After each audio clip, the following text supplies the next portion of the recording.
Hello everyone, मेरा नाम है पूजा और आप सभी का स्वागत है हमारे यूट्यूब चैनल मेरी क्लास में। जैसा कि आप सभी को पता है, नेक्स्ट मंथ उत्तराखंड एडू के एग्जाम होने वाले हैं और हम हमारे चैनल के थ्रू आप लोगों को एग्जाम से पहले इंपॉर्टेंट एमसीक्यू सॉल्व कराने का प्रयास कर रहे हैं। अब तक हम हमारे चैनल पे यूनिट 1 से 10 वीडियोस को अपलोड कर चुके हैं। अगर आपने उन्हें नहीं देखा है तो लिंक डिस्क्रिप्शन में आप उन्हें भी जाकर देख सकते हैं। इसके अलावा यूनिट 2 चल रहा है और उसके भी वीडियोस चैनल पर अपलोड हो चुके हैं, उसका भी लिंक डिस्क्रिप्शन में है, आप उसे भी जाकर देख सकते हैं। और आज मैं लेकर आई हूँ हमारा यूनिट 3। ये हमारा यूनिट 3 का दूसरा वीडियो है। पहला वीडियो चैनल पे अपलोड किया जा चुका है। अगर आपने उन्हें नहीं देखा है तो उसका लिंक भी डिस्क्रिप्शन में है, आप उसे भी जाकर देख सकते हैं और अच्छे से प्रैक्टिस कर सकते हैं। तो ज़्यादा समय न व्यर्थ करते हुए चलिए वीडियो की शुरुआत करते हैं। क्वेश्चन नंबर 26, भारत में पहला राज्य सहकारी बैंक किस राज्य में स्थापित हुआ था? The first state cooperative bank in India was established in which state? Option A Punjab, option B Maharashtra, option C Andhra Pradesh या ऑप्शन डी उत्तर प्रदेश। तो इसका सही आंसर हो जाएगा ऑप्शन सी आंध्र प्रदेश। तो आंध्र प्रदेश में 1912 में पहला स्टेट कोऑपरेटिव बैंक स्थापित हुआ था। क्वेश्चन नंबर 27, किस समिति ने सहकारी बैंकों के कंप्यूटरीकरण की सिफारिश की? Which committee recommended computerisation of cooperative banks? Option A Vaidyanath समिति, ऑप्शन बी गाडगिल समिति, ऑप्शन सी नरसिम्हन समिति या ऑप्शन डी रंगराजन समिति। तो इसका सही आंसर हो जाएगा ऑप्शन ए वैद्यनाथन समिति। तो वैद्यनाथन समिति ने सहकारी बैंकों और सहकारी ऋण संस्थाओं को मजबूत करने और उनकी जो वित्तीय स्थिति थी उसको सुधारने और कंप्यूटराइजेशन करने की सिफारिश की थी। क्वेश्चन नंबर 28, कथन ए संस्थागत ऋण आमतौर पर असंस्थागत ऋण से सस्ता होता है। तर्क आर क्योंकि संस्थागत ऋण बिना ब्याज होता है। Assertion A institutional credit is generally cheaper than informal credit. Reason R because institutional credit is interest free. तो आपको यहाँ पे कथन और तर्क वाला प्रश्न दिया है और आपको देख के बताना है कि निम्नलिखित में से कौन सा ऑप्शन सही होगा। तो कथन कह रहा है कि संस्थागत ऋण आमतौर पर असंस्थागत ऋण से सस्ता होता है, तो ये बात बिल्कुल सही है। जो ये इंस्टीट्यूशनल क्रेडिट होता है ये जनरली इनफॉर्मल क्रेडिट से कम होता है, यानी कि आपका कथन सही है। अब तर्क कह रहा है क्योंकि संस्थागत ऋण बिना ब्याज होता है, तो ये पूरी तरह से गलत है, क्योंकि जो इंस्टीट्यूशनल क्रेडिट होते हैं इन पर भी ब्याज लगता है, बस यह साहूकारों की तुलना में सस्ता होता है। यानी कि आपका कथन सही है और तर्क गलत है, यानी कि आपका ऑप्शन सी ए सही है परंतु आर गलत है, सही होगा। क्वेश्चन नंबर 29, भारत में एसएचजी विकास परियोजनाओं को कौन सी अंतर्राष्ट्रीय संस्था सहयोग करती है? विच international body supports self help group development projects in India? Option ए विश्व बैंक, ऑप्शन बी अंतर्राष्ट्रीय मुद्रा कोष, ऑप्शन सी विश्व व्यापार संगठन या ऑप्शन डी विश्व स्वास्थ्य संगठन। तो इसका सही आंसर हो जाएगा ऑप्शन ए विश्व बैंक, यानी कि वर्ल्ड बैंक। क्वेश्चन नंबर 13, राष्ट्रीय इलेक्ट्रॉनिक निधि अंतरण में लेन देन कैसे निपटाए जाते हैं? In NEFT transactions are settled.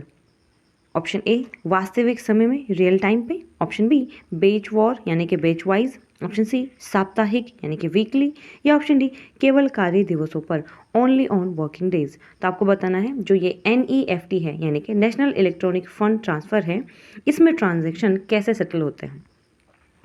तो इसका सही आंसर हो जाएगा option B batch wise. Question number 31, ECS का प्रयोग मुख्यतः किसके लिए होता है? ECS is mainly used for option A एक मुश्त बड़े लेन देन, वन टाइम लार्ज ट्रांजैक्शंस के लिए, ऑप्शन बी वेतन लाभांश जैसी बार बार होने वाली थोक लेन देन, bulk repetitive transactions like salary dividend के लिए, ऑप्शन सी विदेशी मुद्रा निपटान फॉरेक्स सेटलमेंट्स के लिए या ऑप्शन डी एटीएम संचालन एटीएम ऑपरेशंस के लिए। तो इसका सही आंसर हो जाएगा ऑप्शन बी वेतन लाभांश और बार बार होने वाली थोक लेन देन के लिए। तो ये ईसीएस है यानी कि इलेक्ट्रॉनिक क्लियरिंग सर्विसेज हैं। इसमें हम क्या कर सकते हैं, जो वेतन हो गया, पेंशन हो गया, ईएमआई कलेक्शन हो गया, ये सारे रिपीटेटिव पेमेंट्स आसानी से कर सकते हैं।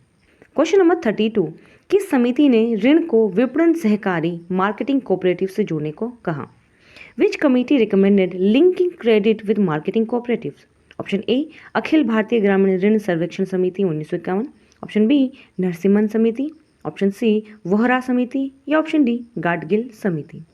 तो इसका सही आंसर हो जाएगा ऑप्शन ए अखिल भारतीय ग्रामीण ऋण सर्वेक्षण समिति 1951।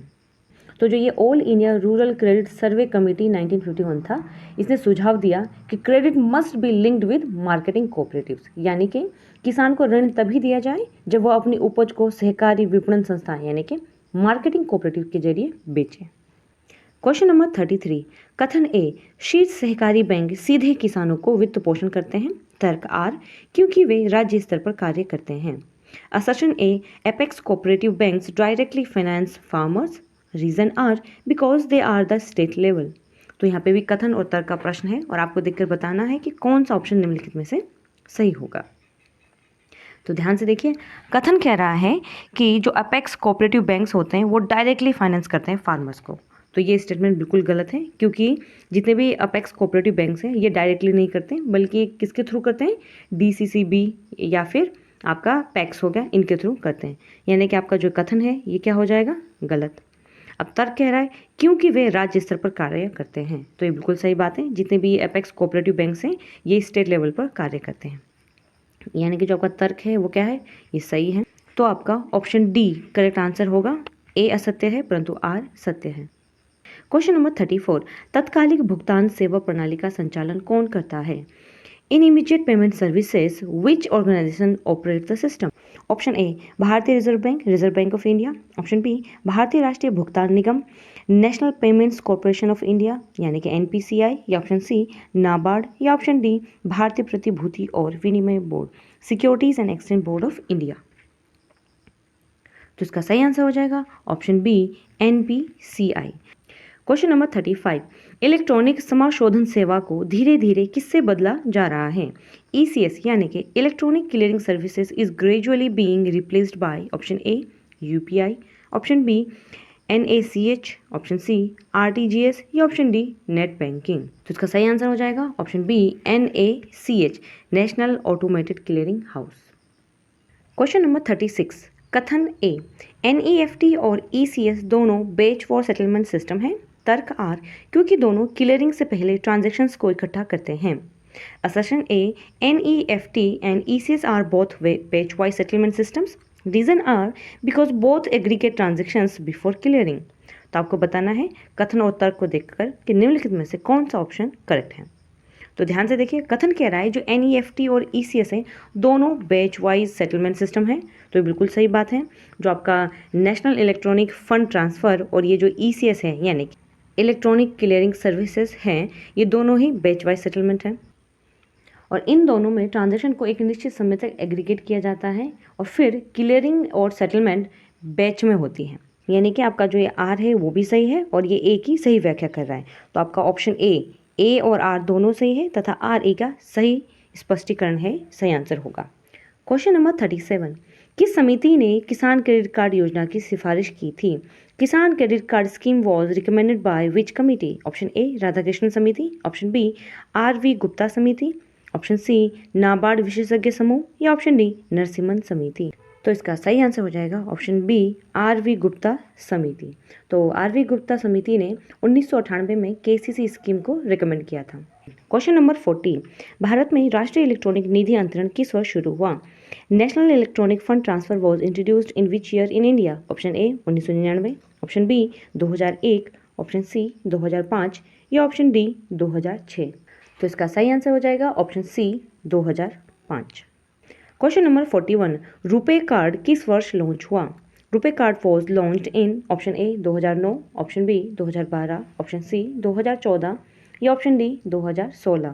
तो इसका सही आंसर हो जाएगा option B 2012। Question number 42, IMPS को NPCI ने किस वर्ष लॉन्च किया। IMPS was launch by NPCI in which year. Option A 2005, option B 2008, option C 2010, या ऑप्शन डी 2012। तो इसका सही आंसर हो जाएगा option C 2010। Question number 43, Bharat में SHG बैंक लिंकिंग किस योजना से जुड़ा है।